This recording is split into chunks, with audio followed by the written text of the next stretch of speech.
చూస్ country delight, live better. ఇప్పుడే country delight యాప్ని download చేసుకోండి.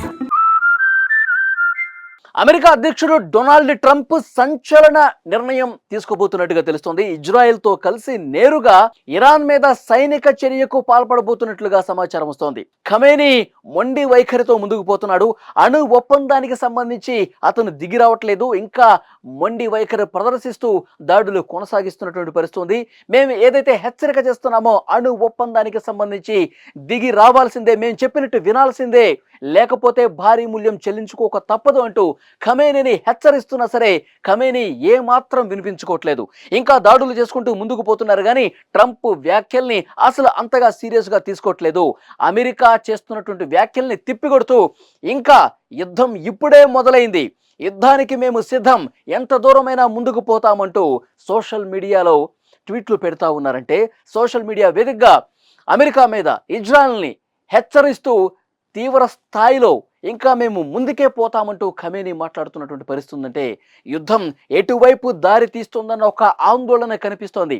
ఇది ఏమాత్రం అమెరికాకి నచ్చట్లేదు. ఖమేనీ వ్యవహరిస్తున్నటువంటి పద్ధతి, ఖమేనీ వ్యవహారానికి సంబంధించి అమెరికా చాలా సీరియస్గా ఉంది.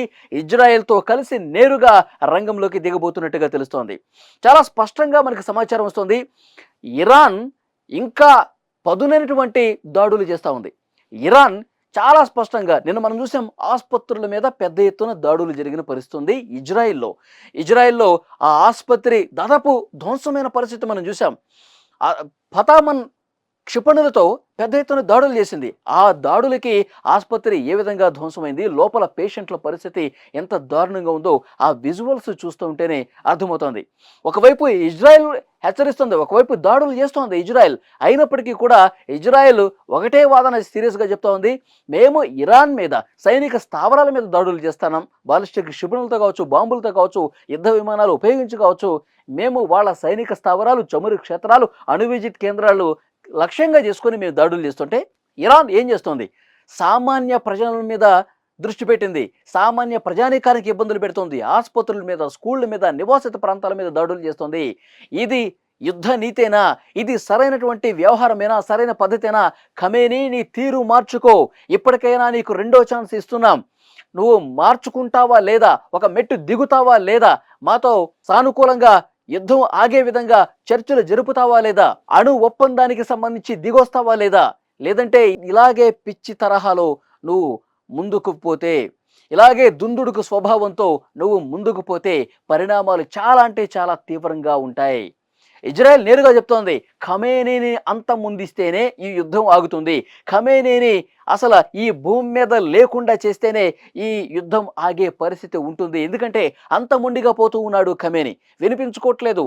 తీవ్ర నష్టం జరిగినప్పటికీ కూడా కనీసం పట్టించుకోవట్లేదు. పూర్తిగా టెహరాన్ ధ్వంసం అవుతున్నటువంటి పరిస్థితి. టెహరాన్లో సామాన్య ప్రజలు ఎవరూ బతికే పరిస్థితి లేదు. ఇంత తీవ్ర నష్టం జరిగినా ఇంకా ఖమేనీ యుద్ధమే మాకు కావాలి, ఈ నష్టమే మాకు కావాలి అంటూ ముందుకు పోతున్నాడు. తర్వాత జరిగే పరిణామాలకు అసలు ఎవరూ కూడా బాధ్యత తీసుకున్నటువంటి పరిస్థితి లేదు. అమెరికా కలిసి రంగంలోకి దిగితే మాత్రం పూర్తిగా ఇరాన్ పరిస్థితి ఖతమైపోతుందని చెప్పి పెద్ద ఎత్తున చర్చ జరుగుతుంది. సో ఎప్పుడైతే అమెరికా నిర్ణయం తీసుకోబోతుందని చెప్పి చర్చ మొదలైందో, అమెరికా అధ్యక్షుడు డొనాల్డ్ ట్రంప్ ఇక యుద్ధానికి సిద్ధమవుతున్నాడు ఇరాన్ మీద అని వార్త ఎప్పుడైతే బయటకు వచ్చిందో రష్యా స్పందించింది. పుతిన్ చాలా స్పష్టంగా హెచ్చరిస్తా ఉన్నాడు, అమెరికా సైనిక చర్య ఇరాన్ మీదకి దిగటం అత్యంత ప్రమాదకరం, యుద్ధంలోకి అమెరికా దిగటం అనేది మంచిది కాదు, ఈ ప్రపంచానికి కూడా మంచిది కాదు. ఎందుకంటే ఇది మూడో ప్రపంచ యుద్ధానికి దారి తీసినట్టే. అమెరికా నేరుగా రంగంలోకి దిగి ఇరాన్ మీద దాడి చేస్తే ఇటువైపు నుంచి ఖమేనీకి మద్దతుగా కొన్ని మిత్ర దేశాలు వస్తాయి, ఇస్లామిక్ కంట్రీస్ ఒక ఆర్మీగా ఏర్పాటు చేయాలన్నట్టు ప్రతిపాదన వస్తోంది. సో అదే గనక జరిగితే ఇటు ఇజ్రాయెల్ అమెరికాకి వ్యతిరేకంగా పెద్ద ఎత్తున ఇరాన్ నుంచి కూడా దాడులు జరిగే అవకాశం ఉంటుంది. ఇది మూడో ప్రపంచానికి యుద్ధానికి దారితీసే పరిస్థితి ఉంటుంది. ప్రపంచం రావణ కాష్టంగా ఒక అగ్నిగోళంగా మండిపోయే పరిస్థితి ఉంటుంది.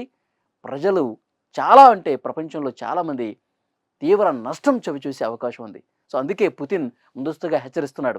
ఎందుకంటే ఇజ్రాయెల్ ఎప్పుడైతే అణుస్థావరాల మీద దాడి చేసిందో ఇది మరొక చెర్నోబిల్ అయ్యే అవకాశం ఉంది, చాలా నష్టం జరిగే అవకాశం ఉంది, మానవ మనుగడకు ప్రమాదం ఏర్పడే అవకాశం ఉంది అని కూడా హెచ్చరించిన పరిస్థితి. సో డెఫినెట్గా ట్రంప్ అన్నంత పని చేస్తాడా? నేరుగా రంగంలోకి దిగి ఖమేని పని పడతాను అంటూ ట్రంప్ చేస్తున్నటువంటి వ్యాఖ్యల మీద మీరే అనుకుంటున్నారు? కామెంట్ రూపంలో తెలియజేయండి.